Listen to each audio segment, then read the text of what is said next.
Donc bonsoir, on va changer un petit peu de sujet. On va parler fédération des soignants dans leur ensemble qui travaillent dans les services de réanimation, dans les services de soins critiques. Donc la question, c'est comment fédérer tous ces professionnels soignants qui travaillent dans les services de soins critiques. Donc on va peut-être déjà se présenter. Donc je suis Stéphanie Bonnel, je suis cadre en réanimation depuis pas mal d'années. Donc actuellement en réanimation chirurgicale à l'hôpital Bicêtre dans le 94. Et bonsoir, je suis Sabine Valera, je suis infirmière en réanimation à Marseille et je suis aussi la présidente de la Fédération des infirmiers de réanimation, que vous connaissez ou pas, mais qu'on va essayer de vous présenter. Et du coup, on en profite aussi pour remercier le CREF pardon, et particulièrement Laurent Fèvre pour cette invitation. On est content de vous trouver peut-être un peu moins nombreux que ce qu'on pensait ce soir, mais en tout cas, on espère que voilà, ça va vous donner envie de vous fédérer. Et Paolo Ferreira, je suis infirmier cadre en réanimation pédiatrique et néonatale à l'hôpital Bicêtre aussi. Et je suis trésorier du syndicat Unirea.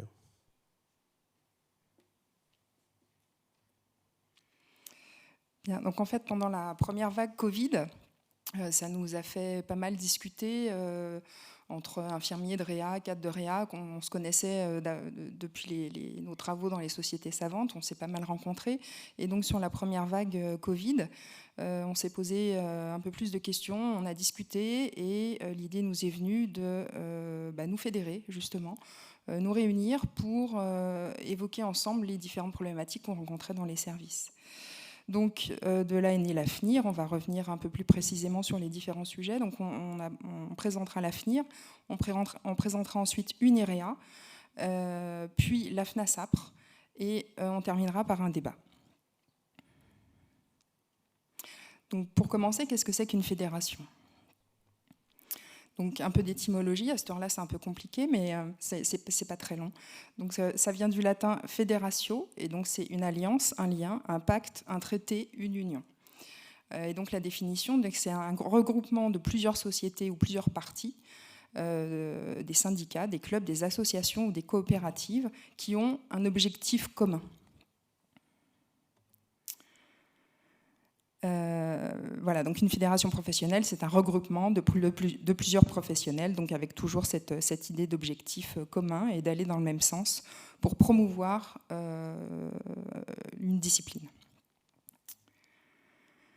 Donc on va œuvrer dans l'intérêt commun et travailler sur des sujets de fond.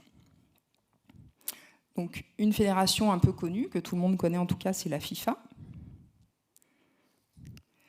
Alors celle-là, elle est un peu moins connue, enfin moi je ne la connaissais pas personnellement, mais pourtant elle n'est pas très très loin.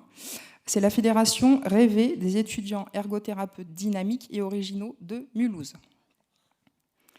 Et puis il y a l'AFNIR, donc Fédération nationale des infirmiers de réanimation.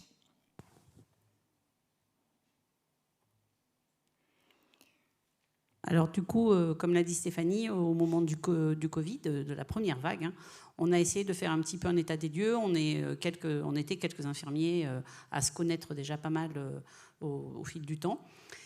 Et donc on a essayé de faire un petit état des lieux. Donc plus de 300 services de réa en France, plus de 20 000 infirmiers, 2 grandes sociétés savantes, la SFAR, la SRLF, mais aussi le GFRUP pour la pédiatrie. Des projets de recherche menés par des paramédicaux. Il y a Guillaume Fossa qui en a mené, puis maintenant on est nombreux à en mener régulièrement, que ce soit des PRIP ou des PREPS. Une certaine littérature paramédicale qui commence à être assez dense, et pourtant, aucune place pour les soins critiques dans le programme de formation initiale. Depuis 2009, c'est terminé. Aucune formation spécifique, pas de formation d'adaptation à l'emploi qui soit uniforme pour toutes les unités, et puis pas d'obligation de formation continue. Pas de reconnaissance ou de valorisation de la montée en compétences qui est la nôtre pour la prise en soin des patients de réanimation. Du coup, on a décidé de se réunir, mais c'était un petit peu compliqué. D'abord parce que on est plus de 20 000, mais on est éparpillés. Donc on est passé par les sociétés savantes, parce qu'en fait, certains nous ont reproché, il y avait déjà des groupes qui existaient, vous y êtes peut-être, il y avait le CIR, qui a donné aussi naissance ensuite à l'Union des réanimations. Ce sont des groupes qui sont super parce que les gens sont nombreux. Pour autant, ça reste des groupes Facebook. Donc, ce qu'on a essayé de travailler avec les personnes de ces groupes-là, et qui, eux, ont été un peu déçus dans l'idée qu'on soit complètement... qu'on pactise, en fait, avec les sociétés savantes médicales. Ce qu'il faut savoir, c'est que déjà, la SRLF, elle était déjà largement ouverte aux paramédicaux, et puis que clairement, on travaille dans les soins critiques, et ça, c'est un travail d'équipe pluridisciplinaire, donc du coup, forcément, ça avait tout son sens. Donc, on est allé présenter ce projet rapidement à la SRLF et à la SFAR, qui nous ont dit qu'ils nous soutenaient, et puis, comme vous le voyez, les CNP, vous avez vu M. Régnier ce matin, les CNP aussi d'anesthésie réa, et puis les autres sociétés, il y avait le CIRN qui concerne votre région, le CEMIR, c'est le collège des enseignants de médecine intensive et réanimation. Donc vous voyez que tous ces gens-là, qui sont quand même les gens qui font la réanimation au niveau médical, ont trouvé l'idée géniale. Et l'avantage qu'on a eu, c'est surtout qu'on s'est tout de suite positionné au milieu, c'est-à-dire que MIR ou MAR, il n'y a pas de MIR ou de MAR à l'avenir, on est tous des soignants de réanimation.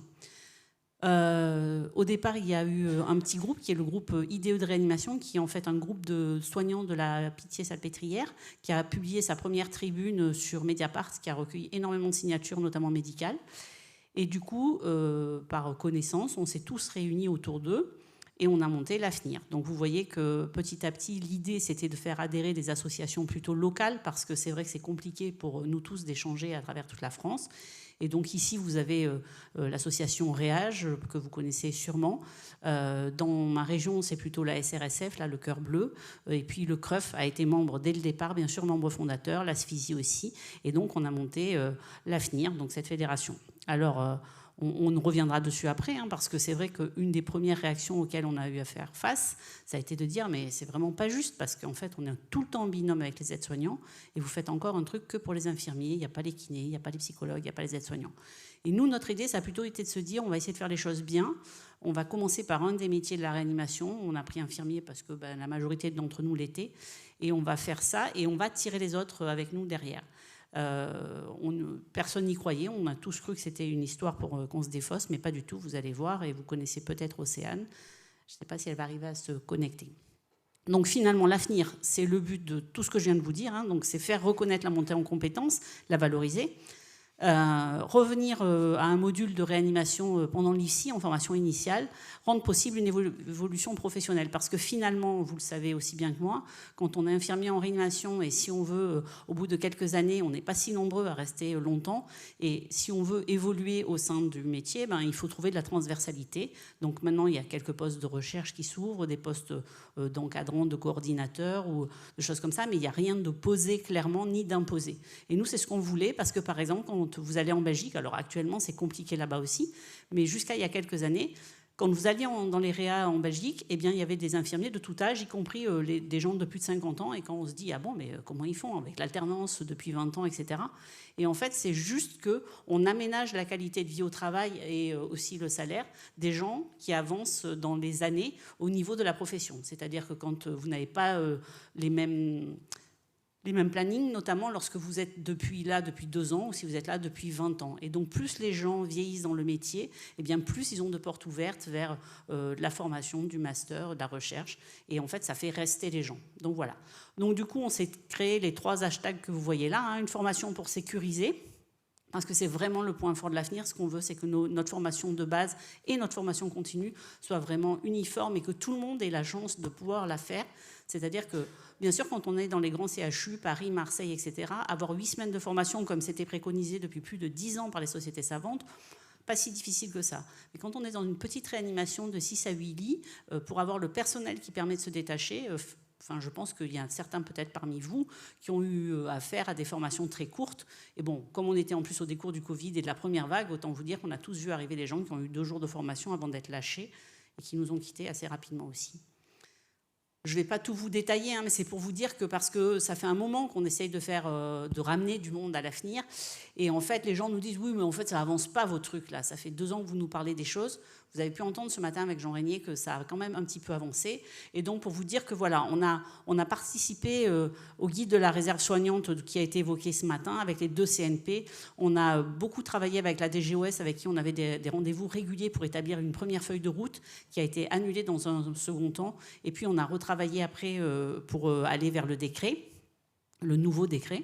On a été audité par l'IGAS, par la Cour des comptes, donc on a vraiment fait partie des gens qui ont été consultés pour tout ça, et on a essayé vraiment de défendre cette position qui était la nôtre depuis le début, les objectifs de l'avenir, et de faire en sorte que, d'être en tout cas, on l'espère, le plus représentatif possible de ce que nous vivons tous ensemble dans la réa tous les jours.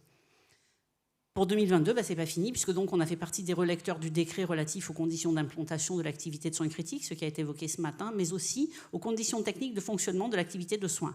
Et là, les points ont été évoqués ce matin, et vous avez vu que pour nous, c'est vraiment une grande victoire, en tout cas la FAE de 8 semaines, avec des personnes qui ne seront pas positionnées sur le planning. Ça veut dire que c'est vraiment 8 semaines de détachés. Alors, on n'a pas dit 8 semaines d'affilée, hein, ça sera sûrement en 2 parties sur la première année peut-être.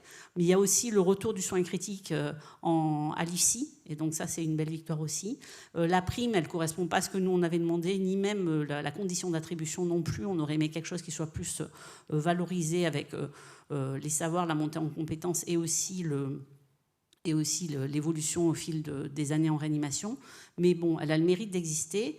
Et de toute façon, on sait aussi que, mine de rien, tous les infirmiers, enfin tous les soignants, pas les infirmiers spécifiquement, devraient être augmentés. La prime, ça nous a beaucoup déçus parce que, comme vous l'avez évoqué ce matin, les aides-soignants n'y ont pas eu droit, on n'a pas compris. Les cadres, oui, les aides-soignants, non. Bon, voilà, on espère que ça va changer. Sabine, d'ailleurs, il y a Océane qui est en ligne, là. Ouais, donc, elle t'entend depuis le début. Okay. Et en fait, si tu veux qu'on la bascule, on peut la basculer 2 secondes. Ça va être à elle dans 2 minutes. Donc voilà, on a maintenant dans les projets qui arrivent, donc il y a un livre qui va sortir de fiches pour débuter en réanimation, et puis on va faire avec Unirea, que Stéphanie et Paolo vont vous présenter, qui est le syndicat, une enquête démographique, parce que finalement, à chaque fois qu'on a rencontré les tutelles, ils nous ont dit, mais alors finalement, les infirmiers de réa, les AS de réa, il y en a combien, s'ils sont où? Et en fait, on se rend compte que les chiffres, on les a toujours pas. Donc vous allez sûrement être sollicité pour cette enquête, ce sera un questionnaire qui ne sera pas forcément très long, et si vous pouvez participer, ce serait vraiment excellent, quoi. Voilà. Je laisse la parole à Stéphanie ou Paolo. Donc on faisait tous partie de l'AFNIR, on fait tous partie de l'AFNIR. Et puis au cours des discussions, et notamment autour de la discussion du master, de la montée en compétences, etc., on a bien sûr évoqué la création d'un CNP. Sauf que pour créer un CNP, de toute façon, il faut être reconnu comme spécialisation. Donc le CNP, c'est pas pour tout de suite. Par contre, on s'est dit que créer un syndicat, ce serait peut-être complémentaire avec les actions de l'AFNIR, avec l'idée donc d'avoir 2 missions parallèles, on va dire, mais en tout cas conjointes malgré tout. Donc on a travaillé sur la création de ce syndicat et donc la création officielle, ça a été fin septembre 2021, donc c'est un syndicat qui est tout nouveau.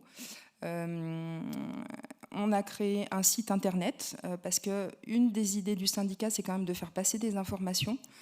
Donc la prime de soins critiques, ça fait partie des informations qu'on a publiées sur le site, etc. Donc c'est vraiment ça nous permet en tout cas de passer beaucoup d'informations par ce site internet. Et donc Unirea, notre mission, c'est plutôt une mission qualité de vie au travail. Donc les projets d'Unirea pour 2022, donc on a parlé chiffres au tout début de la présentation, mais on n'a pas de chiffres exacts sur le nombre de soignants qui travaillent en soins critiques. Et donc le projet commun FNIR-Unirea, ce serait de faire cette enquête démographique et probablement calée aussi sur la qualité de vie au travail. Donc cette enquête, plus on aura d'adhérents, de gens qui viendront sur le site, plus on aura de contacts et de facilité pour faire passer l'enquête et récupérer les données, donc des données qui sont importantes pour qu'on puisse être reconnu plus facilement au niveau des discussions avec l'IGAS, avec la DGOS, enfin les discussions officielles. Et puis donc un autre projet pour 2022, mais c'est pareil, il faudrait qu'on soit un petit peu plus nombreux. Ce serait d'accompagner les équipes qui nous demanderaient sur des problèmes locaux en termes d'amélioration de la qualité de vie au travail. Le 3e projet, donc, qui est en cours, on a commencé à se rapprocher du SMR, qui est le syndicat des médecins réanimateurs. Et donc l'idée c'est de s'associer, pas de travailler pour eux, mais de s'associer vraiment et donc de mettre en place des projets communs en termes de qualité de vie au travail dans les services de soins critiques qui concernent les médicaux et les paramédicaux. Et donc, en octobre prochain, on va participer donc, avec les réanimateurs à une journée qui s'appelle la matinale, qui est une journée annuelle qui traite de la qualité de vie au travail dans les services de soins critiques. Donc voilà, le travail dans les services de soins critiques, comme l'a évoqué Sabine tout à l'heure, c'est un travail d'équipe, c'est le binôme. Et du coup, on a donc l'AFNIR Unirea, c'est effectivement plutôt axé infirmier, mais du coup, Océane travaille elle de son côté et du coup avec nous maintenant sur l'évolution des conditions de travail des aides-soignants et des auxiliaires de puériculture. Mais je vais lui laisser la parole puisqu'elle est avec nous. Je ne sais pas si elle est toujours là. Océane, elle est à Bordeaux. Bonsoir à tous, je ne sais pas si vous m'entendez du coup. Très bien. Alors, du coup, moi je suis Océane, je suis la présidente donc, de la FNASAPR, la Fédération nationale des aides-soignants auxiliaires de puériculture, donc de réanimation. Je suis aussi du coup aide-soignante en réanimation sur le CHU de Bordeaux. Et effectivement, depuis le mois de mai 2021, on a créé la fédération dans le but de faire reconnaître les professions d'aide-soignants et d'auxiliaires de puériculture et aussi de permettre donc à ces aides-soignants et auxiliaires de puériculture de pouvoir se perfectionner par une formation qui sera qualifiante et présentée au pouvoir public et surtout de faire aussi évoluer le référentiel des aides-soignants et auxiliaires de puériculture afin d'avoir un cadre législatif adapté dans tous les actes que l'on fait en réanimation. Voilà, puisqu'à présent, il y a beaucoup de délégations de soins, mais qui sont sous protocole, souvent de service, mais qui ne sont pas du tout, qui ne rentrent pas du tout dans un cadre législatif. Voilà. Donc, je ne sais pas si tu vois les diapos, Océane, de chez toi ? Je vois pas, non, j'ai rien. D'accord. Donc, du coup, on a mis la première que tu nous as envoyée. Donc, vous avez vu que la FNASAPR, ce qu'il développe, c'est à l'image un petit peu de ce qu'on a fait pour l'AFNIR, d'avoir une formation de 4 semaines d'adaptation à l'emploi, une reconnaissance de la spécificité de ceux qui exercent en réa, et puis une qualité des soins sécuritaires avec un quota un peu diminué par rapport à ce qui est en place actuellement, et la création d'un référentiel AS et AP en réanimation. Voilà. Eux aussi travaillent avec les sociétés savantes. Eux aussi ont été accueillis par la SRLF et par la SFAR avec beaucoup de contentement. Et surtout, ils sont déjà en lice pour intégrer le futur CNP aide-soignant. Et ça, c'est bien et c'est super. Donc voilà, l'idée d'adhérer à ça, en fait, c'est très surprenant. Moi, dans mon service, il y a un grand nombre d'aides-soignants. Et vraiment, à chaque fois, je leur en parle parce qu'ils ne sont pas contents, parce que la prime, vous ne l'avez pas eue, mais en fait, il faut se fédérer. Il n'y a que ça qui marche. Je veux dire, nous, on a pu être reçus par toutes les instances, y compris le ministère, parce que, on a martelé. Franchement, on nous jette par la porte, on revient par la fenêtre. Enfin, c'est vraiment ça, quoi. Moi, j'avoue que je suis plutôt à vivre au milieu des bisounours. C'est pas ça du tout. En fait, tout est politisé et donc il faut s'y mettre. Et vraiment, l'union fait la force. Et donc voilà. Je mets ta deuxième diapo, Océane. Donc tout ce qui a été fait par la FNASAPR depuis mai 2021. Alors, du coup, on a commencé. Donc, on a fait des interventions en IFAS. Alors, c'est vrai qu'au niveau des IFAS, on s'est rendu compte qu'au niveau réanimation, il n'y avait pas de bloc. Parce que maintenant, c'est vrai que la formation a changé, donc il y a des blocs. Et du coup, et on s'est dit pourquoi pas intervenir en IFAS et présenter donc la réanimation aux aides-soignants et le rôle de l'aide-soignant en réanimation. Donc, on a créé un PowerPoint. Et actuellement, on intervient, alors moi en tout cas sur ma région, je couvre quasiment tous les IFAS de Gironde. Et donc j'interviens pour présenter le rôle de l'aide-soignant en réanimation. En ce qui concerne les auxiliaires de puériculture, ils n'étaient pas assez nombreux. Je crois qu'on en avait qu'une au début où on a créé donc la fédération. Et là maintenant qu'elles sont beaucoup plus nombreuses, on va en faire de même. donc pour aller dans les instituts de formation pour les auxiliaires de puériculture. Ensuite, on a aussi été audité par l'IGAS, donc pour son rapport sur l'offre de soins en soins critiques.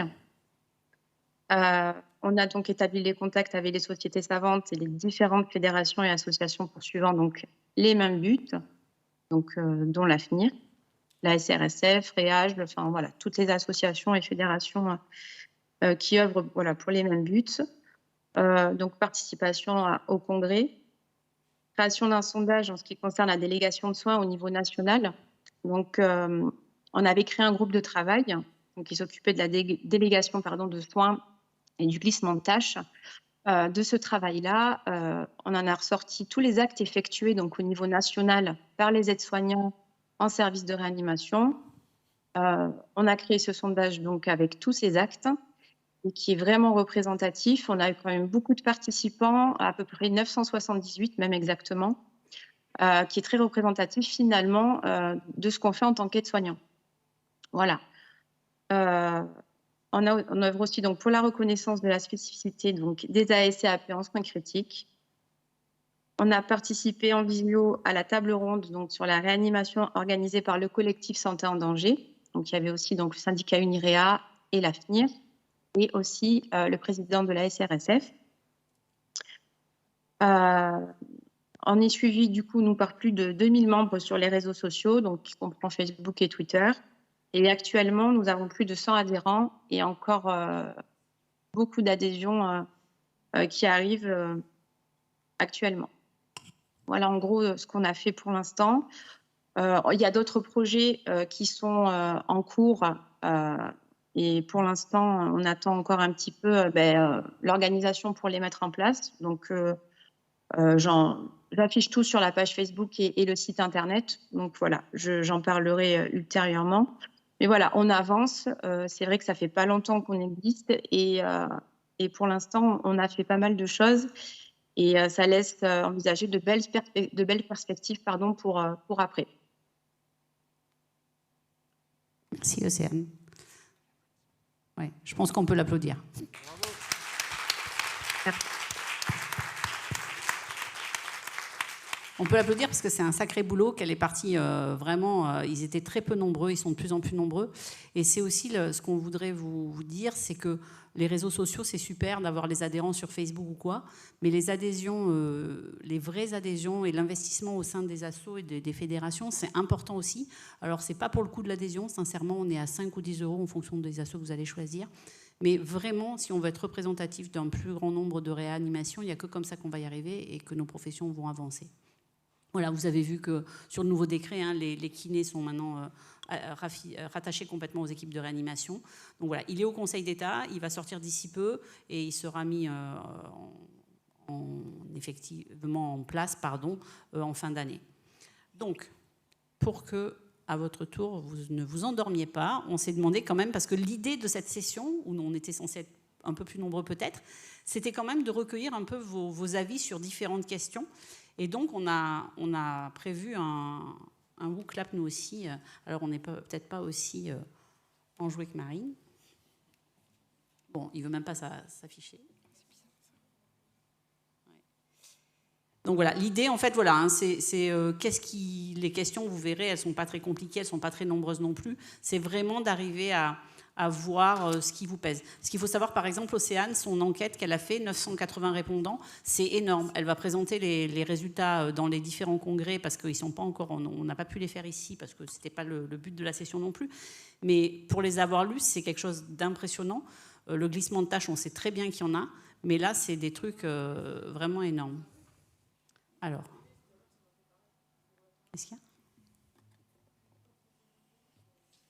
Donc l'idée, la première question, quand elle va s'afficher, vous avez compris, il faudra scanner le QR code. Et puis ensuite, la première question, ce sera sur ce qui vous pèse actuellement dans votre boulot au quotidien. Et on vous a fait des propositions pour arriver à discuter avec vous. Après, l'idée, c'est vraiment que vous preniez la parole, si vous avez des questions, bien sûr, mais aussi par rapport aux inconforts de votre journée de boulot. Et donc... Et voilà, on a toujours besoin d'un kiné. C'est pour ça qu'on les a rattachés à nos équipes, parce que sinon, on ne s'en sort pas. Par contre, voilà. Donc, vous pouvez scanner le petit QR code hein, parce qu'ils sont affectés par session. Donc, celui-là, c'est pour la session de maintenant. Ceux qui ne veulent pas scanner ou qui ne peuvent pas, eh bien, vous avez pareil le petit SMS.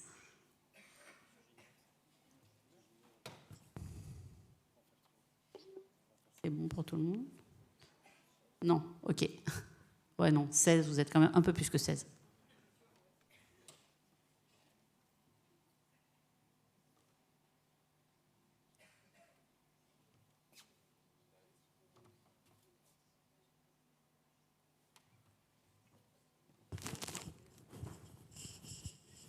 Ok. Bon.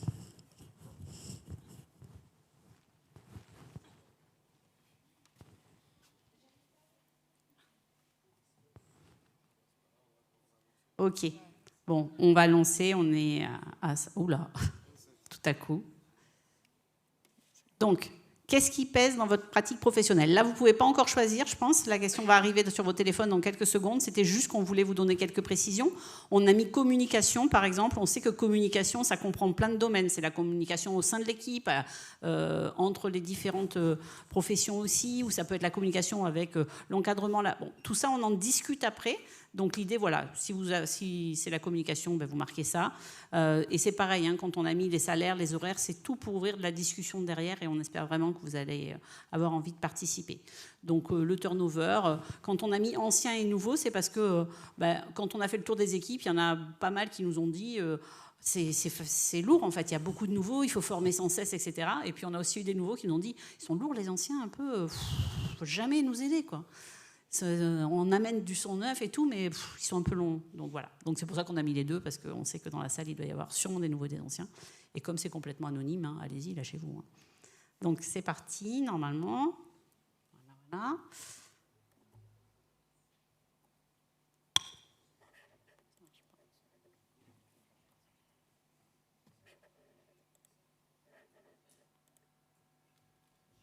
Allez. On a laissé 1 minute parce qu'il y avait beaucoup d'items à regarder.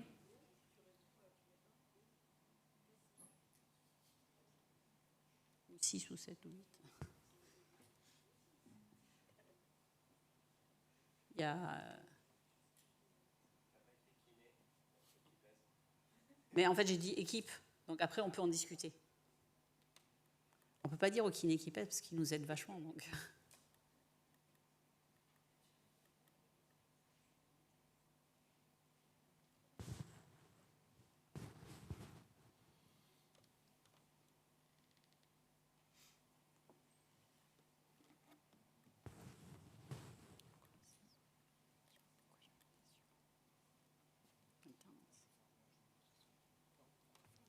Quelques secondes pour les derniers.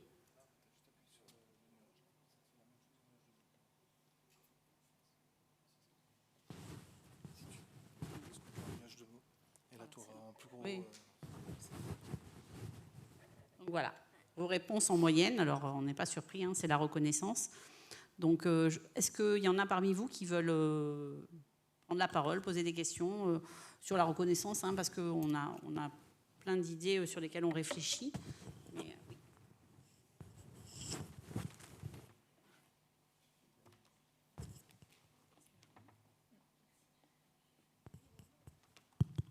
Bonjour. Alors, moi, ma question, c'est qu'on se forme beaucoup en auto-formation, FIER, DDU, des choses comme ça, qui ne sont pas encore reconnues. Et est-ce que justement, avec cette proposition de master, toute cette formation antérieure et les acquis d'expérience aussi, avec les années d'expérience qu'on a eues, vont être reconnus dans ce cadre-là? En fait, justement, c'est des sujets qui nous intéressaient. C'était finalement la masterisation. Alors, on a parlé de master, mais c'était une formation supplémentaire qui arrivait après les 3 ans d'infirmier. Et l'idée, c'était de voir comment on profile la chose. Effectivement, quelqu'un qui a 15 ans de réanimation, il a quand même un bagage et donc il faudra forcément faire des validations des acquis. Est-ce que les DU, ça peut compter pour des ECTS? Normalement, ça doit pouvoir compter pour des ECTS. Vous voyez, il y a plein de choses qu'il faut mettre en place, mais pour tout ça, il faut qu'on soit tous d'accord et qu'on définisse ensemble une ligne de conduite en disant qu'est-ce qu'on veut exiger, qu'est-ce qu'on veut qu'est-ce qu'on veut acquérir. D'autant plus que le master, c'est pas complètement défini encore. Il faut se battre un petit peu là pour essayer de l'obtenir. Merci. Et puis le master, il est en cours de construction. En fait, c'est l'AFNIR qui fait. Il y a un groupe de travail dédié qui travaille sur la construction du master qu'on souhaiterait pouvoir présenter. C'est-à-dire qu'il faut qu'on arrive à négocier quelque chose de concret. Et du coup, avant ça, je pense que justement, tous les petits diplômes que vous évoquez ou attestations, ça va rentrer peut-être plus dans le cadre de la formation continue qui, pour nous, devrait être une obligation. Voilà. Et c'est aussi pour ça qu'il faut adhérer à l'AFNIR, c'est parce qu'actuellement, on a la chance d'être les interlocuteurs, on est vraiment consultés beaucoup. Et en fait, nous, on représente à peu près 300 personnes sur les plus de 20 000. C'est pas énorme, et donc c'est un peu gênant même pour nous de dire ah oui, non, mais allez, on fait comme ça. Parce qu'après, forcément, il y en a qui vont dire nous, on ne voulait pas du tout ça. Et donc, plus vous allez être nombreux, plus vous allez vous exprimer, plus ça va être facile et ça va aller dans le sens que vous voulez. L'idée, c'est qu'on bosse pour tout le monde, quoi. Est-ce que vous avez d'autres propositions ou avis de discussion sur les trucs proposés ? Moi, j'ai une petite question par rapport à ce mot qui ressort assez majoritairement. La reconnaissance, donc on vient de parler master, formation, DU, etc. Qu'est-ce que vous pensez de la reconnaissance qu'on vous donne dans vos services, en fait, cette reconnaissance au quotidien ? Est-ce que vous vous sentez reconnu ? Non ? Est-ce que vous vous sentez pas reconnu peut-être par l'institution ? Je pense que ça, c'est assez général. Mais est-ce que certains d'entre vous ont l'avantage d'avoir de l'encadrement de proximité qui, quand même, reconnaît les équipes médicales, ou vous avez l'impression qu'il y a vraiment un manque de cohésion de tout ça, peut-être de communication, hein, ça ressort en gros aussi, la communication. Donc l'idée, c'est que vous précisiez si vous pensiez communication au sein des équipes ou entre équipes ou...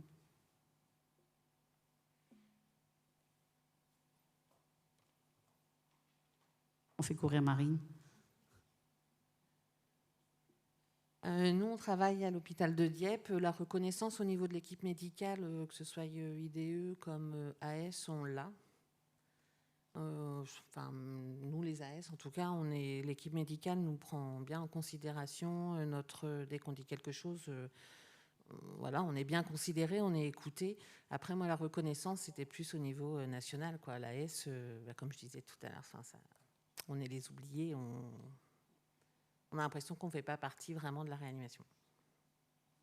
Juste pour répondre, et ce n'est pas une réponse qui va vous faire sauter au plafond, hein, mais sachez que quand on a, même dès le début des discussions avec la DGOS, nous on est arrivé avec notre truc d'infirmier, et ils nous ont dit, mais les AS, on a dit oui, il faut qu'elles rentrent dans le même plan. Donc ils savent en fait. C'est pour ça que je pense que Jean Régnier disait ce matin, ça va venir, ça va suivre. Mais c'est vrai qu'il fallait commencer par stabiliser un truc et par monter. Et quand on arrivera à associer le mot spécificité quelque part, après, pour nous, on espère bien qu'il n'y a pas de raison que ça ne suive pas pour les AS, quoi.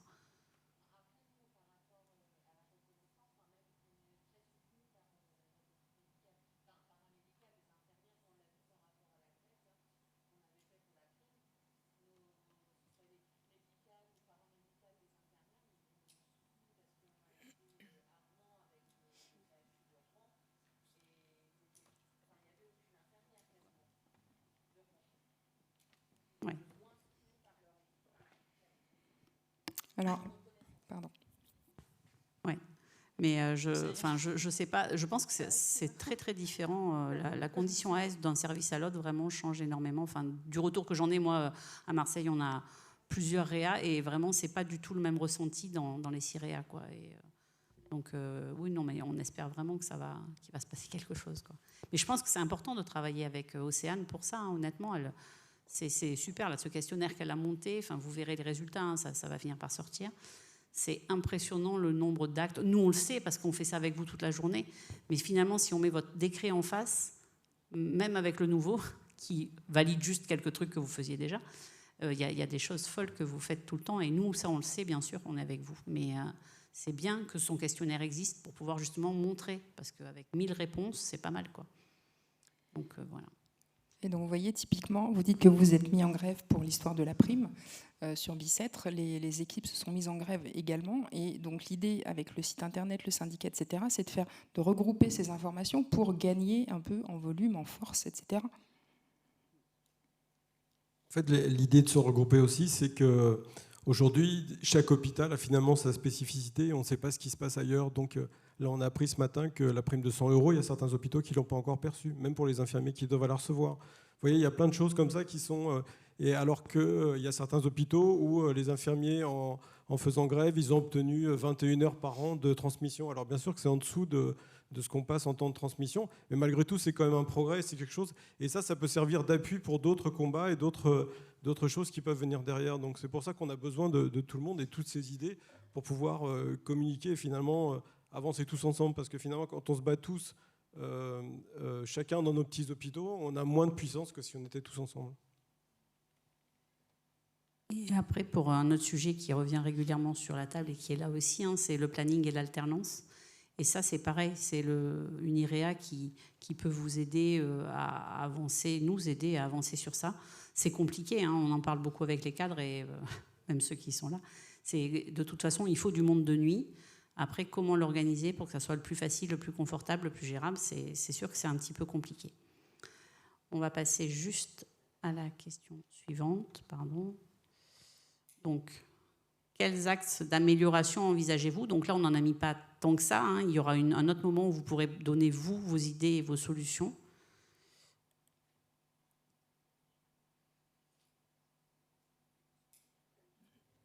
Tac, excusez-moi. Hop. Donc, est-ce que l'idée d'avoir de l'encadrement de nuit, une valorisation du travail de nuit, le respect des ratios, c'est toujours le cas, la durée de la FAE, ça ne marche pas. Ah.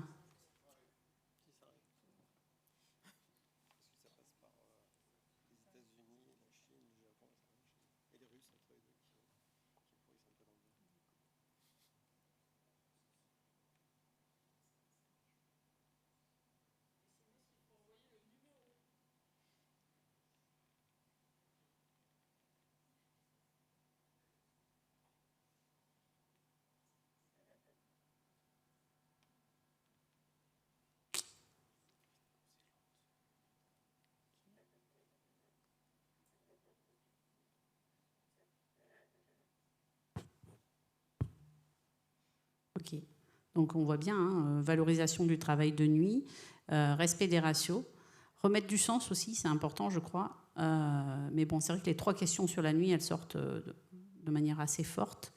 Remettre du sens, le docteur Goulnock qui était là ce matin, il parle très bien de ça. Si vous avez l'occasion de voir une de ses interventions, c'est assez intéressant.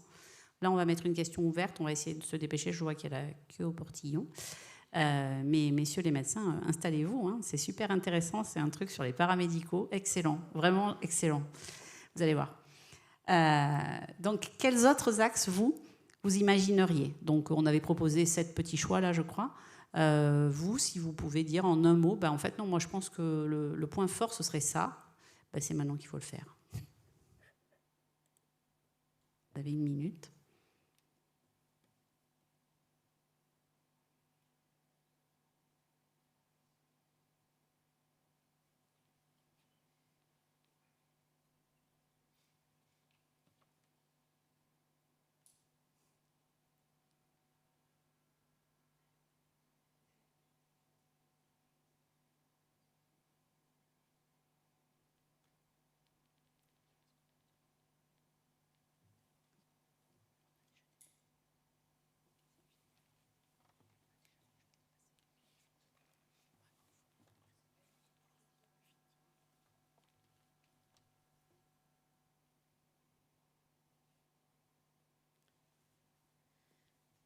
Quelques secondes encore.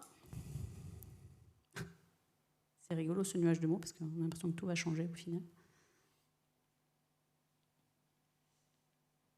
Bon, Bon, c'est assez intéressant et en même temps, bon, c'est pas hyper surprenant, hein. La recherche, c'est vrai que c'est chouette que vous ayez mis ça parce que c'est vraiment une des pistes d'ouverture qu'on voudrait vraiment qu'il se développe énormément, notamment pour ceux qui sont là depuis un moment et même ceux qui ne sont pas là depuis un moment. Mais c'est vrai que quand on reste, des fois, ça peut être intéressant de se lancer et d'ouvrir sur ces postes-là.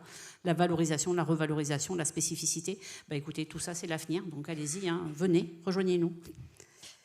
Voilà, et donc on va un petit peu se dépêcher pour la suite, désolé. Donc ça, c'était une petite diapo pour vous dire que c'est important les fédérations, que notamment, vous voyez, au niveau sportif, il y a 138 fédérations et c'est de là qu'émanent les fédérations olympiques, donc voilà. Et puis, si vous vous demandez finalement, mais alors je fais quoi? J'adhère à l'Avenir, j'adhère à Unirea, si vous êtes...